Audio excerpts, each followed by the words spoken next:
Hello guys, Assalamualaikum warahmatullahi wabarakatuh. So today we're going to continue again about these energy changes. Okay, previously we had learned about exothermic and endothermic reaction. You should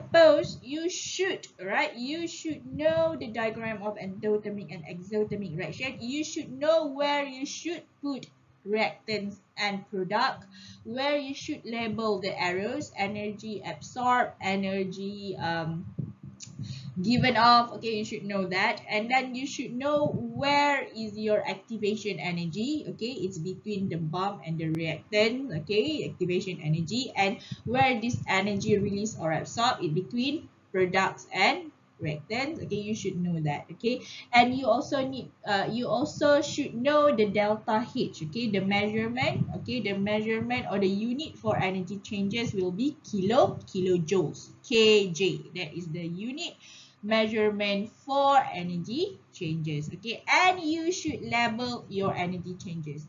If it's negative, mean it is exothermic. Right?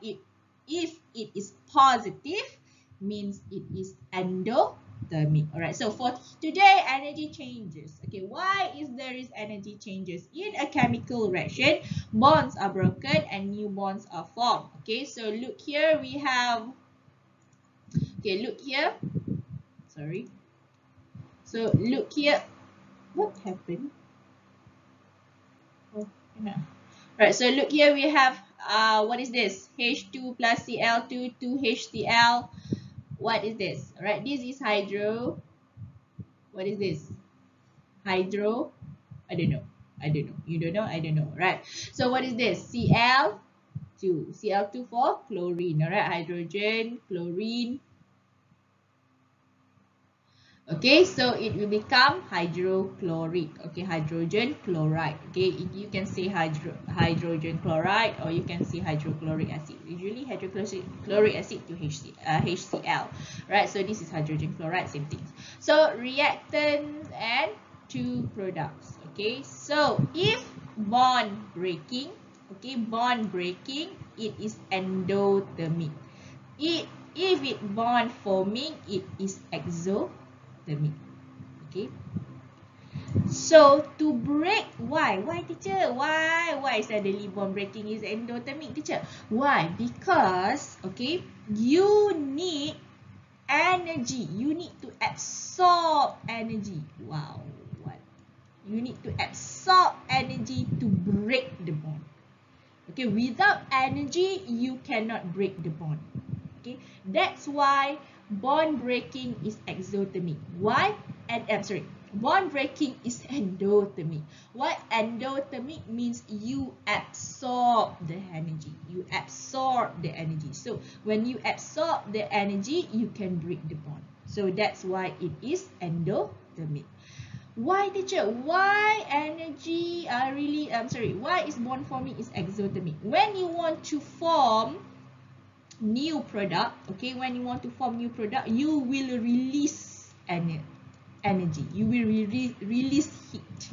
So you can form new product. That's why bond forming is exothermic, because when you want to form a bond, you release heat. So when you release heat, you release energy. This means it is an exothermic process. So here, okay, so you should know here will be endothermic. Here will be exothermic. Okay, we want to break the bond, endothermic. Why? Because you need to absorb energy to break the bond. You want to form a bond, you want to form new product, you need to release the energy. So it is exothermic. So the amount of energy,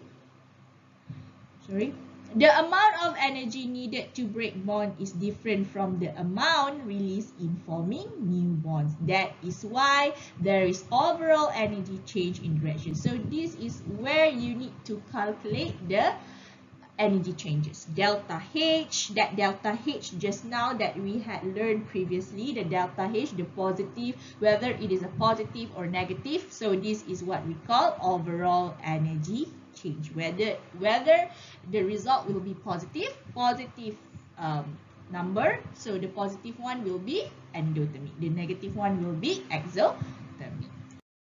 Next, the overall energy change. Energy is taken to make bonds and given out when new bonds form. So what is the overall energy change? So more energy is taken than given out. Okay, if you take more energy, it is endothermic reaction.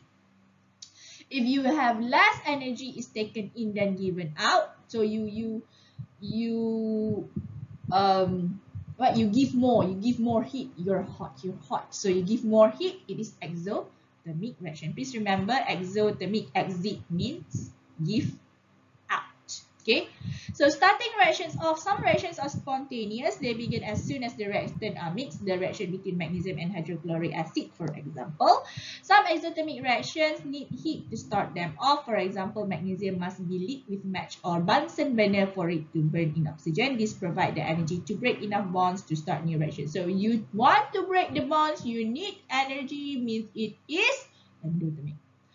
And then the reaction, and then it will form what? It will form metal oxide, right? Because magnesium plus oxygen will be metal oxide, so it will form new reaction.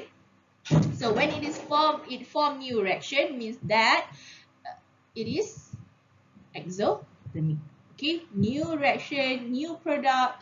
When you want to form new product, you give out energy. This means exothermic reaction.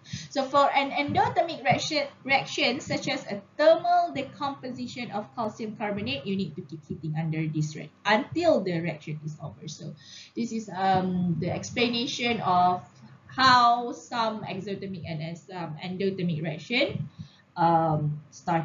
Okay. So this is exothermic reaction. Okay, the diagram you're supposed to know. You should know the diagram, how it works. Okay, you should label the arrow, okay, correctly. This arrow in exothermic, this arrow will point downwards, and this will point upwards for exothermic reaction. So the total energy content product, blah blah, this thing. Okay, this delta H we will learn next topic. We will learn about how to calculate the delta H, how to know if this reaction is exothermic or if this reaction is endothermic. Okay, so we will learn about this thing next lesson. Okay, so these are the questions. Okay, we have 5 questions. Okay, copy and complete the sentence. In an exothermic reaction, energy is blah blah blah. Draw an energy level diagram for endothermic reaction. Magnesium and oxygen to form magnesium oxide. Does making bonds absorb energy? Nitrogen and hydrogen react to give ammonia. Ammonia can break down again to nitrogen and hydrogen, and so on. Okay, so I want you to copy this question inside your exercise book if you have exercise book with you. If you don't have your exercise book with you, you can copy in a piece of paper. Okay, later on you just paste in your exercise book. So please make sure you copy down the question. Alright guys, okay, so for now, that's all for now, and thank you for listening. I hope you have a nice day. Okay, I love you. Bye.